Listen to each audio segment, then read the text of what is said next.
दोस्तों नमस्ते। आज एक बहुत ही जाने माने और परिचित और जिनका कोई परिचय देने की जरूरत नहीं ऐसी शख्सियत की मैं आपके सामने रूबरू कर रहा हूँ। करण सिंह जी, इनका नाम ही मैं समझता हूँ कि काफ़ी है, पुराने भलाई पीढ़ी के है। आज मैं ऐसा समझता हूँ कि राजा साहब करीब करीब 95 ईयर्स के हो रहे हैं।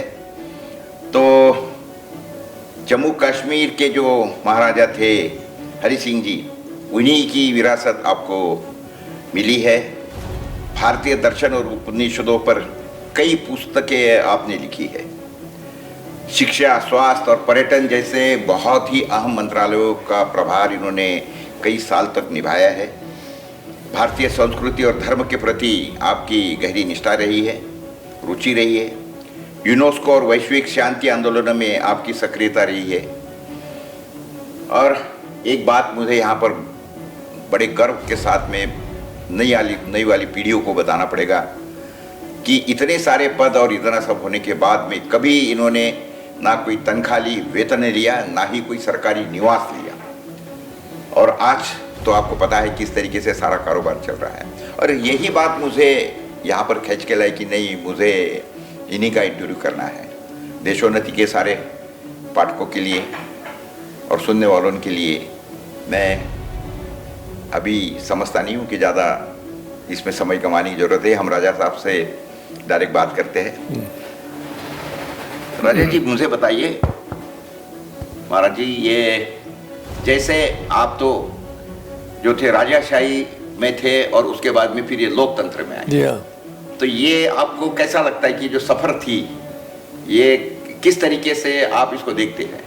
ऐसा है प्रकाश जी कि 18 वर्ष की उम्र में जी पिताजी को कई कारण से राज्य छोड़ना पड़ा जी, और मुझे उन्होंने रीजेंट नियुक्त किया। हाँ, तो वही पिछले साल 20 जून को 75 वर्ष पूरे हो गए पब्लिक लाइफ में। पब्लिक लाइफ में 75 वर्ष बहुत बड़ी 75, मुझे नहीं लगता शायद कहीं दुनिया में किसी ने 75 वर्ष पब्लिक लाइफ में किए हों। तो ये जो यात्रा मेरी शुरू हुई, पहले तो मैं उनका प्रतिनिधि था, पिताजी का। फिर जो परिवर्तन राज्य में हुआ हमारे यहाँ, और वो राजशाही को समाप्त करके एक नया संविधान, जम्मू कश्मीर का संविधान बना। मैंने ही उसको बुलाया है, मैंने उसको हस्ताक्षर करके संपूर्ण किया। तो उसमें सदर रियासत का पद था, गवर्नर नहीं था, महाराजा नहीं था, सदर रियासत था। अच्छा। Elected by the legislature. तो वो उन्होंने उस पर रखा था उन्होंने कि इलेक्ट करेगी legislature, president will then recognise. तो मैं सदर रियासत बन गया 21 साल की उम्र में। उन्होंने बल्कि मिनिमम एज 21 रखी। आमतौर पे मिनिमम एज 35 होती है, लेकिन मेरे कारण कॉन्स्टिट्यूशन में 21 भी उन्होंने मिनिमम एज रखी।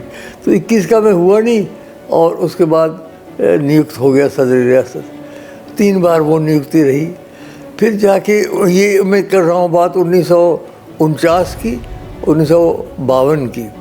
फिर उसके बाद 1965 में जाके सदर रियासत का पद भी समाप्त हुआ, गवर्नर बना। तब मैं गवर्नर बन गया। तो 18 वर्ष रीजेंट, सदर रियासत और गवर्नर बना रहा मैं। ऐसी बात है प्रकाश जी कि मैं जब बड़ा हो रहा था दून स्कूल में, उसके बाद हम जवाहरलाल जी की किताबें पढ़ के हमें प्रोत्साहन मिलता था कि भाई नया भारत कैसे बन रहा है। ऑटोबायोग्राफी जो उन्होंने लिखी, डिस्कवरी ऑफ इंडिया इत्यादि। तो मुझे आरंभ से ये शौक़ था कि भाई मैं नए भारत जो बन रहा है, नए राष्ट्र के निर्माण में कुछ योगदान दूँ। मैं नहीं चाहता था कि मैं राजाशाही के चक्कर में ही पड़ा रहूँ सारी उम्र। वो मैंने उसको थोड़ा सा, पिताजी कुछ प्रसन्न भी नहीं हुए इस बात पे, लेकिन मैंने कहा कि मैं अब प्रजातंत्र में जाऊंगा। तो चलते चलते फिर जब मेरी 36 वर्ष उम्र हो गई, तो मैंने इंदिरा जी को पत्र लिखा कि देखिए मुझे अभी 18 वर्ष यहाँ हो गए जम्मू कश्मीर में, अब मुझे सेंटर में आना है, 66 में मैंने लिखा, तो 66 में तो उन्होंने कहा कि 1 साल ठहर जाओ, इलेक्शन आ रही है। तो फिर 66 के बाद 67 में जो इलेक्शन हुई, अच्छा, उसके बाद मैं आ गया। और 36 साल की उम्र में प्रकाश जी मुझे यूनियन कैबिनेट का मंत्री बनाया गया। अच्छा। और 10 वर्ष में इंदिरा जी के साथ पहली रहा। कौन सी पहली थी पर्यटन और नागरिक उड्डयन, अच्छा, टूरिज्म एंड सिविल एविएशन। उसके बाद हेल्थ एंड फैमिली प्लानिंग। अच्छा, फिर कुछ देर के लिए कल्चर एंड एजुकेशन भी रही बीच में। तो मुझे लगा कि एक बड़े क्षेत्र में जाके मैं कुछ काम कर सकता हूँ, तो मुझे बड़ा उत्साह था। तो आपकी उम्र भी उस वक्त थी, और मौका भी बड़ा अच्छा दिया इंदिरा गांधी ने। 10 साल में उनके साथ रहा। मैंने उनका सबसे प्रमुख दिन जो था बांग्लादेश की रिहाई, वो भी देखी, और फिर सबसे भयंकर दिन जो थे इमरजेंसी से, वो भी देखी। सब देखी मैंने। अच्छा, बीच में इलेक्शन हो गई, एक तो 72 में हुई, वो तो खैर उस वक्त हम जीत गए। 77 में जो इलेक्शन हुई इमरजेंसी के बाद, जी आपको आश्चर्य होगा, उत्तर भारत के सब हार गए,